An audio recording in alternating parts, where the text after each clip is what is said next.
The war officially ended on a morning that felt too quiet to be real. Ash from distant battlefields still drifted through the pale sky as Sergeant Elias Cade stood at the edge of the human forward base. The guns had gone silent 3 days earlier, yet his hands still trembled as if the rifle were welded to his bones. Victory announcements echoed across the compound in clipped official tones, but no one cheered anymore. Elias had fought on 5 worlds during the Coalition War. He had watched cities burn on alien planets whose names he still could not pronounce correctly. He had buried friends under foreign stars with no prayers because none felt big enough. When the armistice came, he expected relief, but instead there was only emptiness. That was when the final order arrived. The data slate vibrated softly against his armor as he read it. Post-war assignment escort and protection detail priority 1 asset. Species Aurelian. Designation civilian minor. Threat level extreme. Elias frowned as he scrolled. Protecting civilians was not unusual, but the language of the order was strange. No return date listed. No extraction protocol. Just one sentence burned into the screen like a brand. Ensure the survival of the asset at all costs. An officer approached him, boots crunching over broken stone. Captain Reese looked older than he had at the start of the war, his hair shot through with grey. You are being reassigned effective immediately, the captain said, voice low. Transport leaves in 1 hour. Elias wanted to ask why him. He wanted to say he was done, that he had given enough. Instead, he nodded, because soldiers like him had been trained since youth to obey. The transport was small and unmarked, slipping away from the base like a ghost. As the planet shrank behind them, Elias studied the briefing again. The Aurelians were allies now, a luminous species once targeted by the enemy for their advanced energy manipulation. Near extinction by the final year of the war. The asset was a girl. That single word unsettled him more than anything else in the file. Age equivalent 12 human years. No combat training. No known abilities. No known abilities did not mean harmless, he reminded himself. Every race had its secrets. They landed on a fractured moon, orbiting a dead gas giant. The Aurelian sanctuary lay hidden beneath crystalline domes that shimmered like liquid light. As Elias stepped out, the air hummed softly, vibrating through his boots and into his chest. An elder met him at the entrance, tall and radiant, skin glowing with shifting hues of blue and gold. We thank you for coming, human soldier, the elder said, voice resonating like distant chimes. You have been chosen because you know loss. Elias stiffened. That was not in the briefing. The girl waited inside. She stood near a pool of light, barefoot, her long hair floating as if underwater. Her eyes were wide and luminous, reflecting colors he could not name. She looked fragile, impossibly so, like a candle flame in a storm. This is Lyra, the elder said. She is the last of her bloodline. Lyra studied Elias without fear, head tilted slightly. You smell like thunder and old metal, she said softly. A flicker of surprise crossed his face before he could stop it. I get that a lot, he replied. The elder placed a glowing sigil into Elias' palm. This mark binds your fate to hers. If she dies, our people's future dies with her. The sigil sank into his skin, warm but painless. Elias clenched his fist. You should have told me this was permanent. The elder inclined his head. Would you have come if we had? Elias had no answer. The sanctuary fell under attack that very night. Alarms sang in alien harmonies as the domes flared red. Elias was already moving before the first explosion hit, instincts overriding thought. He reached Lyra's chamber just as the wall shattered inward. He pulled her close, shielding her with his body as debris rained down. "Stay behind me," he ordered. She obeyed instantly, fingers clutching the back of his armor. Her grip was light, but he felt something else there, a pulse, like a heartbeat not his own. They ran through corridors of collapsing crystal. Enemy drones poured in, remnants of a faction that refused to accept peace. Elias fired without hesitation, every shot precise, every movement drilled into muscle memory. A blast caught his shoulder, spinning him to the ground. Pain flared white-hot, but he forced himself up. Lyra knelt beside him, eyes glowing brighter than before. "You are hurt," she said, voice trembling. "I am fine," he lied. Light surged from her hands, wrapping around his wound. The pain vanished, replaced by a warmth so deep it made his breath hitch. Elias stared at her, stunned. "No known abilities," he muttered. She looked frightened now. "I was told not to use it." He pushed himself to his feet, pulling her close again. "Then I am telling you to survive," he said. "We will deal with the rest later." By the time they escaped the sanctuary, the moon was burning behind them. Their ship launched into the dark, carrying the last hope of an entire species. As Lyra finally slept, curled against the bulkhead, Elias kept watch. For the first time since the war ended, he felt something other than emptiness. Responsibility. And beneath it, a quiet, dangerous promise. No matter what the galaxy threw at them next, he would not fail this mission. The ship drifted in silence beyond the burning moon, its hull still warm from near misses and emergency burns. Elias remained strapped into the pilot's chair long after the autopilot stabilized their course, eyes fixed on the void ahead. War had taught him that silence was never empty, it was only waiting. Lyra slept on a narrow rest bench behind him, wrapped in a thermal cloak far too large for her frame. Her breathing was soft and even, glowing faintly with each exhale. The light she emitted dimmed as she slept, like embers settling after a fire. Elias replayed the attack in his mind. The precision of the assault, the timing, the certainty that the enemy knew exactly where the sanctuary was. Someone had betrayed the Aurelians, or someone very powerful was still hunting them. He checked his shoulder again, flexing the joint where the blast had struck him earlier. No pain, no stiffness, only faint warmth beneath the armor. He glanced back at Lyra, unease tightening his chest. She had healed him. Not with technology, not with medkits or nanites. With light. When she stirred, it was sudden, eyes snapping open as if she had never truly been asleep. "Are we safe?" she asked quietly. "For now," Elias replied. That answer had carried him through most of his life. She sat up, legs dangling off the bench, studying the stars beyond the viewport. "I have never left home before," she said. "The universe is louder than I imagined." Elias followed her gaze. "You get used to it. Or you learn to ignore it."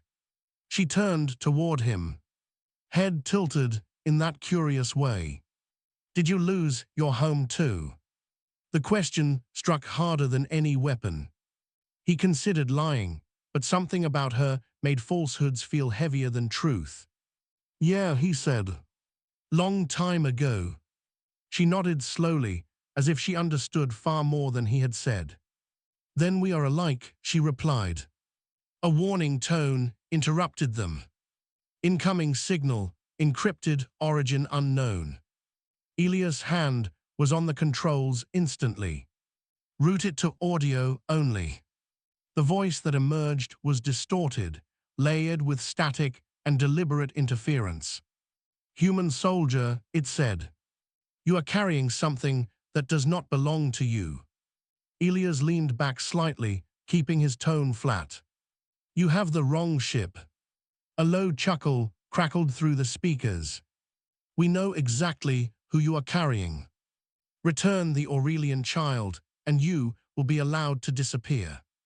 Lyra's fingers tightened around the edge of the bench. Elias felt it even without looking, the air around them vibrating faintly. "Not happening," he said. "Then you will be hunted," the voice replied. "Every port, every shadow, every system." The signal cut abruptly, leaving the cockpit humming with tension.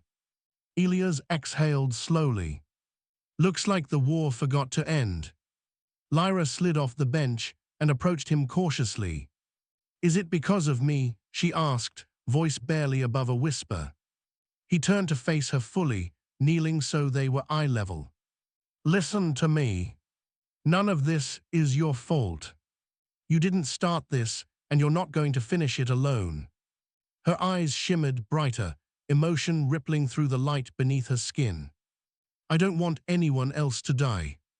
"Neither do I," he said. "That's why I'm here." They altered course twice before dropping out of hyperspace near a derelict trade station.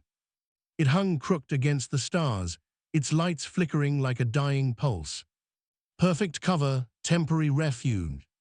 Inside, the station smelled of ozone, rust, and old fear. Elias moved ahead with practiced caution, scanning corners, marking exits. Lyra stayed close, steps light, her presence strangely calming. They found shelter in an abandoned observation ring. A wide viewport revealed a nebulous spilling color across the void. Lyra pressed her palm against the glass, mesmerized. "It is beautiful," she murmured. "And dangerous," Elias replied. "Most beautiful things are." She looked at him then, really looked at him. "Why do you protect me, human soldier?" He hesitated, searching for an answer that made sense. "Because it's my mission," he said at first. She waited. He sighed, shoulders sagging slightly.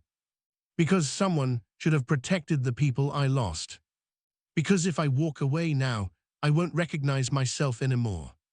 Lyra stepped closer, her light warming the space between them. "Then I will try not to be a burden," she said softly. Elias shook his head. "You're not a burden. You're a reason." Outside the viewport, something moved, a shadow sliding against the stars. Elias' instincts flared, hand reaching for his weapon. They were not alone. And somewhere in the darkness, the hunt had already begun. The shadow outside the observation ring drifted past the viewport, slow and deliberate. Elias pulled Lyra back from the glass, lowering his voice to a whisper. "Lights off, stay behind me." The station's emergency glow dimmed as he killed the local power feed. Silence returned, thick and oppressive, broken only by the distant creak of metal contracting in the cold. Lyra's natural luminescence faded as well, as if she instinctively understood the need to hide. The shadow resolved into a sleek hunter craft sliding along the station's exterior, its hull absorbing starlight. Elias recognized the design immediately. Black market, post-war, owned by people who thrived when peace failed. "They found us too fast," he muttered. Lyra's voice came soft and close behind him. "I felt them, like pressure in my chest." That confirmed his fear. She was not just valuable, she was detectable. Boots echoed somewhere deeper in the station, metallic and confident. Boarding party, Elias counted at least 4 by sound alone. He checked his ammo, then adjusted the strap on his rifle, movements calm and precise. When the first figure rounded the corridor corner, Elias struck without hesitation. One suppressed shot, center mass, the body dropping soundlessly. The second attacker raised a weapon, but Lyra cried out. Light exploded from her instinctively, a sudden flare that bent the air. The attacker was thrown back, armor glowing red-hot before collapsing. Elias spun toward her. "Lyra, I told you to stay hidden." Her eyes were wide with shock, hands trembling. "I didn't mean to. I was scared." He softened instantly, crouching beside her. "Hey, you did good. You saved my life." That truth seemed to steady her breathing. Still, the light around her pulsed erratically, reacting to fear rather than will. Maury footsteps approached, faster now, alerted. Elias grabbed a nearby maintenance panel and slammed it shut, sealing the corridor behind them. "We move now." They ran through maintenance shafts barely wide enough for his armor. Steam hissed from broken pipes, and Lyra coughed softly. Elias lifted her without breaking stride, carrying her as if she weighed nothing. "You can put me down," she protested weakly. "Not a chance," he replied. They burst into a cargo bay open to vacuum, force field flickering unstable. Elias skidded to a halt, assessing options in a heartbeat. Then Lyra clutched his shoulder. "I can help us cross," she said. "But I don't know how long I can hold it." He met her gaze, reading the fear and resolve intertwined there. "Do it," he said. "I've got you." Light flowed from her like liquid dawn, wrapping around them both. The force field strengthened, stabilizing under her influence. Elias stepped forward into the open bay, feeling the hum of energy brush his skin. They crossed just as the field collapsed behind them. Enemy fire sparked uselessly against the sealed bulkhead. Minutes later, they were back aboard their ship, engines roaring to life. The hunter craft fired once, missing as Elias jumped to hyperspace without coordinates. When the stars stretched and vanished, Elias finally allowed himself to breathe. Lyra collapsed into his arms, exhausted, light dim and flickering. He laid her gently on the floor, ripping open a ration pack. "Eat," he said. "You burned through more energy than you realize." She obeyed quietly, hands shaking as she drank the nutrient gel. "I didn't know I could do those things," she admitted. Elias leaned against the bulkhead, watching her closely. "That's because no one taught you. They were afraid of what you might become." She looked up at him, eyes searching. "Are you afraid of me?" The question cut deep. He answered without hesitation. "No, I'm afraid for you." Something shifted between them then, an understanding forged under fire. Lyra finished the ration and rested her head against his side. "Where are we going now?" she asked. Elias stared at the swirling hyperspace beyond the cockpit window. "Somewhere off every map. Somewhere quiet. Somewhere I can keep my promise." And as the ship hurtled through the dark, Elias realized the mission was no longer just about protection. It was about teaching a girl made of light how to survive a galaxy that feared her. They emerged from hyperspace near a red dwarf star, its weak light casting long shadows across the cockpit. Elias chose the system because nothing lived here, no trade routes, no signals, no reason for anyone to pass through. Quiet was a luxury he did not trust, but it was all he could offer for now. A small rocky planet rotated slowly below them, scarred by ancient impacts. Atmosphere thin but breathable, enough to rest, enough to hide. Elias guided the ship down into a canyon carved by time and dust, engines cutting the moment they touched ground. Lyra looked out through the viewport. "It feels lonely," she said. "Lonely means safe," Elias replied. "At least for a little while." They set up a temporary shelter beside the ship, using emergency panels and thermal screens. Elias worked methodically, hands steady, mind alert. Even at rest, a soldier never truly stood down. Lyra watched him for a long time before speaking. "You are always ready to fight, even when nothing is there." He paused, considering her words. "That's what keeps you alive after a war. You assume danger and hope you're wrong." As night fell, the red dwarf dipped below the horizon, leaving the sky filled with sharp, unfamiliar stars. Lyra sat close to a portable heat unit, her glow faint but steady. Elias cleaned his rifle nearby, the ritual grounding him. "Why did you stay a soldier so long?" she asked. He did not look up, because when the war started, I knew who I was.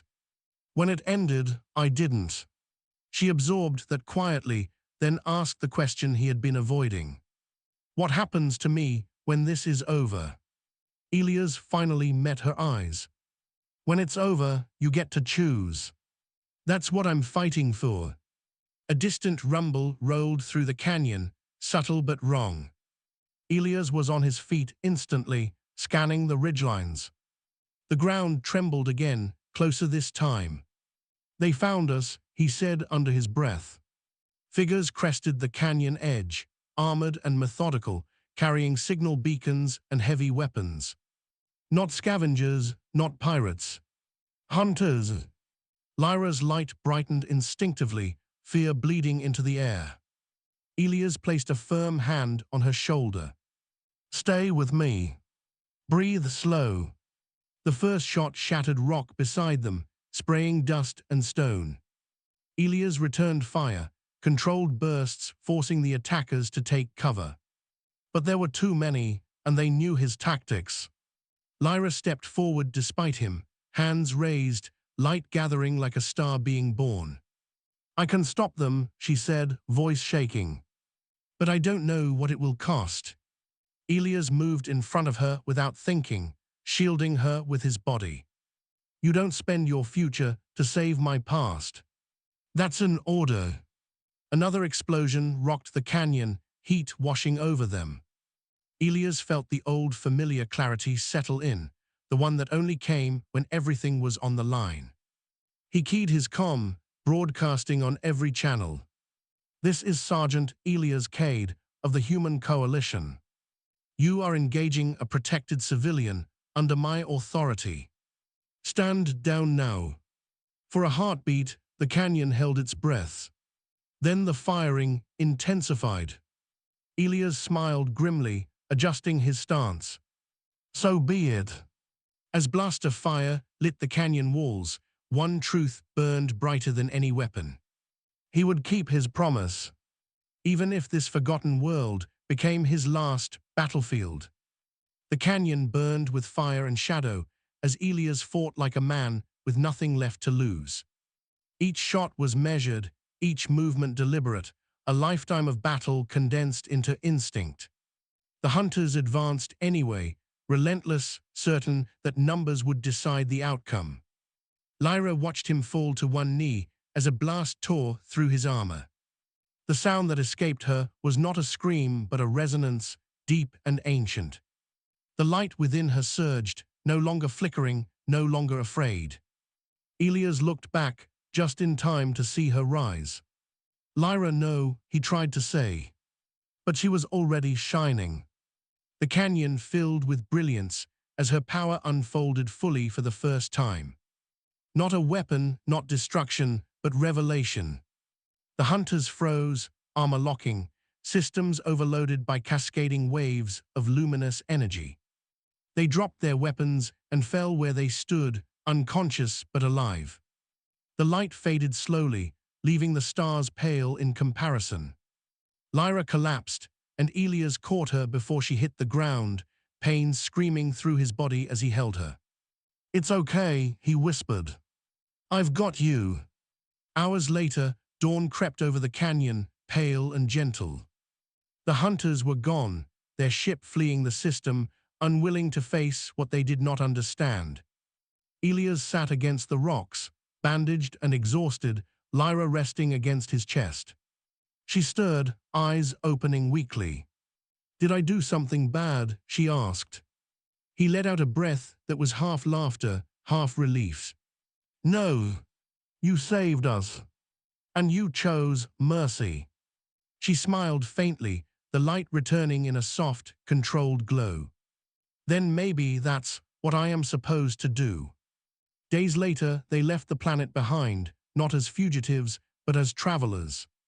Word spread quietly through safe channels of a human soldier who stood between a child and the galaxy, and of a girl made of light who refused to become a weapon. Elias resigned his commission at the next neutral station, turning in his tags without regret. When asked what he planned to do next, He looked at Lyra and answered simply, "Live." Their ship vanished into the star lanes, heading toward a future unwritten, no longer bound by orders or war. Just a promise kept, and a light protected long enough to choose its own path.